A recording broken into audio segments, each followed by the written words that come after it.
Fedhii akkanaa ilmi namaa hin qabu. Seenaa obboleettii keenya takka isiniif qooda. Ashama akkam jirtu hordoftoota kiyyaa jira galata rabbii isinillee bakka jiraattanii viidiyoo isinitti laayik gochuun dagatina.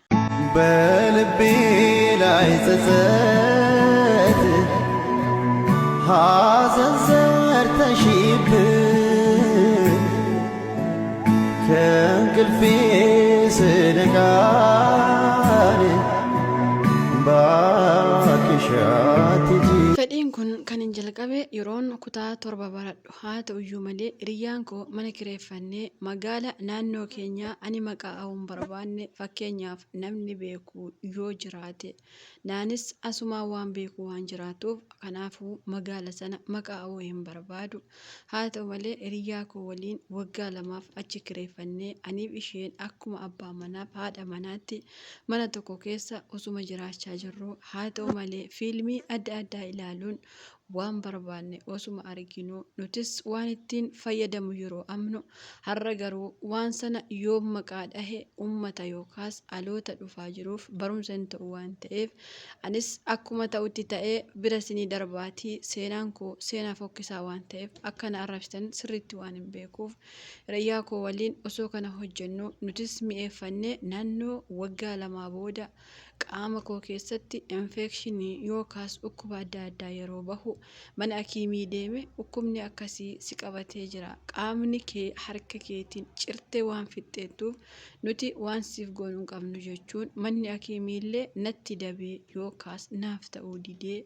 akkuma rabbiin kiyya na godhetti anis wayyee obboleettiin koo garuu qaama ishee obboleettiin koo yeroo isiniin jedhu haadhoo waliin alanne osoo hin taane hiyyaama taane obboleettii haadha abbaa waliif caalla waan ta'eef ishee garuu wanta akka malaa fakkaatu keessaa yeroo gadi yaa'u waggaa tokko keessatti xiraasaa namni ishee bira taa'uu dadhabee haa ta'u malee waggaa tokko yoo osoo hin guutiin du'aan addunyaa kanarraa yeroo boqottu anis rifadhee rakkoo kana unuma lamaantu harkuma keenyaan isheen harka isheetiin ani harka kootiin lama taanee wal fayyadaa waggaa lama erga jiraannee isheenis erga addunyaa kanarraa boqottee ani garuu galata rabbiitii fayyee barumsa koos fixee eebbifamee akkuma nama kamii gara biyya arabaan deemaa jedheen yeroo maatii koo gaafu maatiin koos deemi yeroo naan jedhan suusiin nama bare hin dhiisu mitiire biyya kana ufees nama tokko hin argu dhiira mitii sagaleetiinuu nama waliin haasa'uu dhabee waan hin jiruuf animmoo waan kana bare waan ta'eef guyyaa tokkoyyuu buluu waan hin dandeenyeef ergan mana maadaamii koo ufee baatii 5 yookaas ji'a 5 ergan fixee booda waan kana hojjechuuf mana sana keessa deemee ergan dhabee haa ta'u malee fiilmii adda addaa ilaalee yookaas miidiyaarraa waan kana sarchii godhee baasee akkaataa itti fayyadamu sirriitti waan jiruuf anis waan kana baradhee mana maadaamii koo keessa waan an barbaadu sirriitti jira waan ta'eef maqaa isaa yoon dhahe homaa isin hin fayyadu. Ani garuu isa fudhadhee guyyaa guyyaatti itti osoo fayyadamaa jiru maadaamiin koo ani reefan bitaa waan kun eessa dhaqee dhuma yoo isheen naan jettu anoo hin beekun jedha takka ammoo ijoolleetu nyaatee fixen jedha waan ta'eef osuma kanaan jiru guyyaa tokko waan kun osoo fayyadamaa jiru ani miira keessa galee ofii hin beeku qaama koo keessatti cabee haa ta'u malee namni baasuu miti rabbiin yoo tolee naaf baase malee ilmi namaa kamuu doktoorii miti namni baasuu waan hin dandeenyeef anis halkan guutuu rakkachaa bulee albee fudhee qaama koo keessallee ol dhiibee bakka inni gahe dhabee waan hin jiruuf haa ta'u malee furmaanni koo iyyuu qofaa waan ta'eef anis iyyee maadaamiin koo cuftee salphina mitiire maadaamiin koos waan an ta'e hin beektu akkuman bargaanfadhee jirutti mana yaalaa na fuutee deemtee achitti waan akkasiitu keessatti cabeeroo jedhan isaanis mana hakiimii keessatti opereeshinii gochuu malee waan gochuu dandeenyu yoo opereeshinii gooneyyuu carraan bahuunsaa hin beekamu qaama ishee keessa waan badee jiruuf waan goonu hin qabnu jechuun maadaamii kootti maadaamiin koos narraa deemee nama akkasii mana hakiimii geesse keessaa baasuu miti osoo duuteeyyuu reeffa kee gubee abiddatti naqee yookaas kukkutee si baalaas si naqa jechuun mana sanaa keessaa roona baastu anis maal godhaatii ijoollee biyya kana keessaa beekuu waan jiraniif isaanitti daawwalee isaanis Isaanis lookshin erginaaf erganii isaan bira deemee ijoolleen waan gootu wallaaltee maaloo maal taatee kana mannaa dhiira biratti maaliif bahuu didde jettee ijoolleen osoo natti kofaltuu osoon siqaayii koo keessa jiru naannoo waggaa tokko ergan fixee booda waan kunis deemee garaa koo keessa ergiseenee dhukkuba inni natti uume hin beeku garaan koo baay'ee na dhukkuba sababiinsaa achi cabee yoo hafes umarratti garaa koo keessa naannoo ji'a 8 yookaas baatii 8 erga fixee garaa koo keessa deeme waan ta'eef anis gara biyyaatti galuu erga murtee anis gara biyyaa galuuf qarshii waan tokkollee waan hin qabaanneef ijoolleen miidiyaa irra baatee akkanaaf kadhattu hunda isaanii kadhus isaanis mana kanaa bahii badii ati baalageedha barumsa ijoollee akkanaa barsiiste ijoolleen akka duutu goota jechuun yeroo isaan lubbuu koo irratti tarkaanfii fudhachuu barbaadan anis waan godhu wallaalee kanaa booda uummannis na jibbee rabbiinis na jibbe ergan jedhee booda haa ta'u malee guyyaa tokko mucayyoon tokko mana ofiitti na fudhachuun koottuu siifan baasa jechuun qarshii 4,000 yeroo na gaafattu anis qarshii 4,000 kana ijoollee Oromoo walitti bubbuufachiisee qarshii kana arginarraa nyaattee booda bahii badii osoo lubbuu kee hin baasin jechuun mucayyoomti Oromoo taatee biyya kana keessatti heerumtee jirtu haa ta'u malee yeroo isheen manaa na baaftu anis waan godhu wallaalee kunis carraa koo fi amala koo baalagummaa koo kanan biyyatti bare waan ta'eef jedhee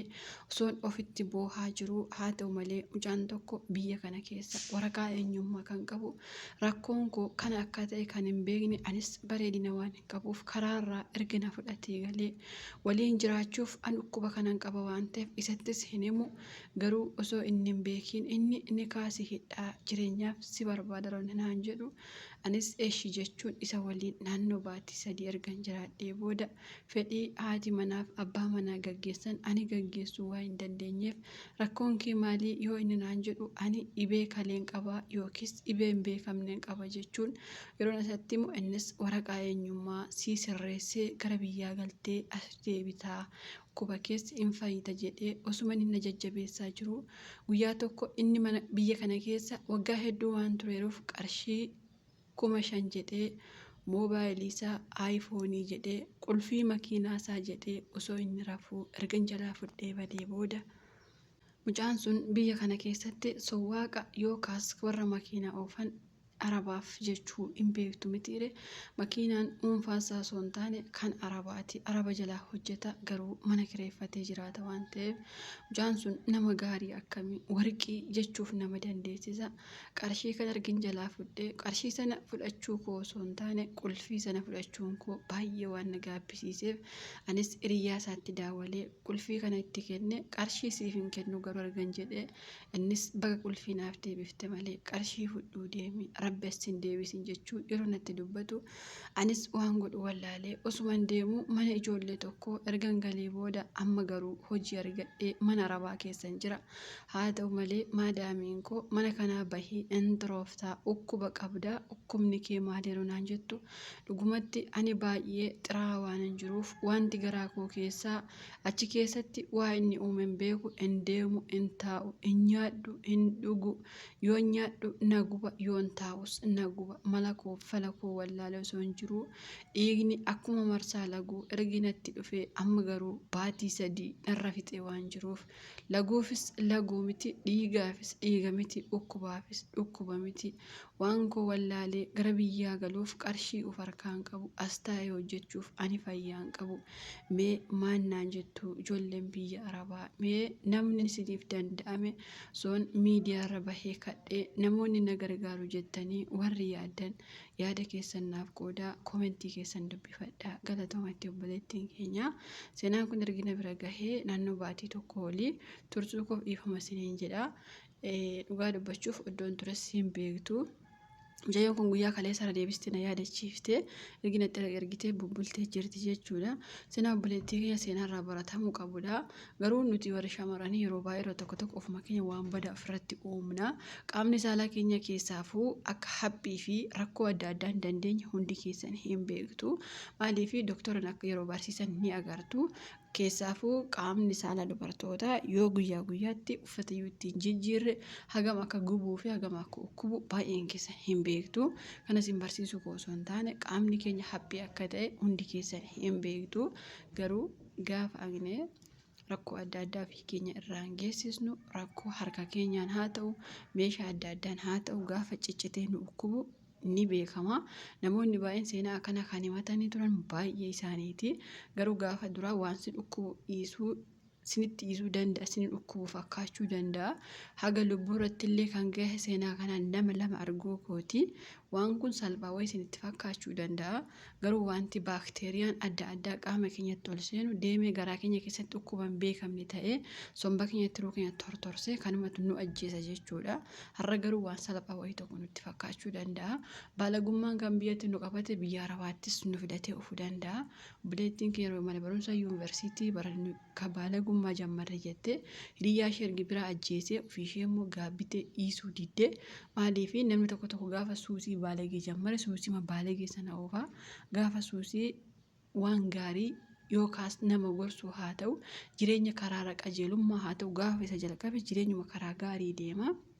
Obboleettiin keenya kun osoo hiriyaa isheerraa barumsa fudhattee waan gaarii ture maaliif osoo gaarummaa qabaate hiriyaa ishee sana hin ajjeesu waan badaa ta'eef waan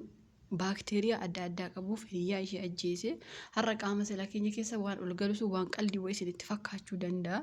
Garuu dhukkubni karaa adda addaa harka keenyumarra xurii yoo jiraate dooktoronni akkamitti akka barsiisan ni beektan jechuudha. Ijoolleen keenya baay'een osuma waan kana beektanii dhugaa isinitti fakkaachuu kan didu baay'ee jira.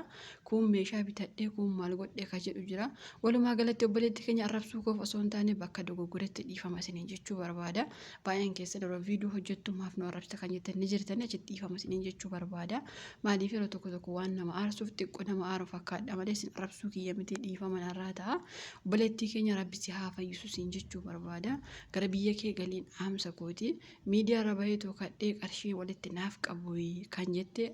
kana yeroo tokko waan kana irratti haasa'ee jennaan baay'een keessan namni rakkachuu danda'a rakkachuu dandeessa maaf akkas jettanaan jettanii ijoolleen yaada koomentii jalatti siif qooddu isaanumaan dubbifadhu. An akka yaada kootti miidiyaa irra baate yoo kadhattes yoo iftes furmaata siif qaba jedhee hin yaadu. Ilmi namaa kamuu xiqqoo nama gargaara garuu haga guutummaa guutuutti si gargaaru dhiisuu danda'a. Sababiinsa harka rabbii miti kasitti fide hojii rabbii miti kasitti fide ofii kee irra deddeebiin biyyattillee dhukkuba adda addaa qabda ergi jedhamtee ergi fayyitee rabbiin kee si fayyisee biyya kana immoo uftee meeshaa hinumaayyuu ka gara qoonqoo namaatti nyaatamu ka arabni bittee nyaattu kanaan ergi fayyadamtee rabbiin karaa hedduu si qabee ta'uu mala. Garuu rabbi akka keenya miti dhiifama siif godha rabbi dhiifama siif haa godhu. Dhugaa dubbachuufan yeroo tokko ilmi namaa kun akkamitti akka yaadu na ajaa'iba. Dhugaa dubbachuuf maaliif waan tokko waan gaarii nutti fakkaate warqii wayii nutti fakkaate waanuma harka keenyaan goonetu deebi'ee gara lubbuu keenyatti deebi'ee nu ajjeesa. Osoo biyya dhiirri jiru osoo biyya heerumuun jiru osoo biyya wanti barbaanne jiru osoo waan fedhii keenya guuttachuu dandeenyu biyya keenya teenye biyya kana keessatti garuu haga lubbuu keenya bahutti as teenya jechuudha. Kun faayidaa takka nuuf hin buusu tarii qarshiif jennee waan adda addaa fayyadamuu dandeenya kun faayidaa nuuf hin qabu. Obboleettii keenya walumaa galatti rabbi si haa fayyisu jechuu barbaada. Atammallee ofirra turtee jirta wanti garaa kee keessa jiru kun atam akka itti rafu akka itti taa'u hin qabu jettee hinumaayyuu laguun tokko dubartiirra ji'a 3 taa'e jechuun laguun yookiis dhiigni kun rakkoo guddaa qaba jedhee yaada akka kootti. Maaliif dhiigni isa kam dubartiin qabdu ji'a 3 yaa'e jechuun tarii wanti garaa kee keessa jiru sun si balleessa yookaas akka laguun kee rabbashamu godhe ta'uu malaanii hin beeku. Yoo si danda'ame maadaamii kee mana kiimii nageessoo jette irra gaariidha. Haga biyya galtuttiyyuu mana kiimii deemii of yaaliin aamsa kooti.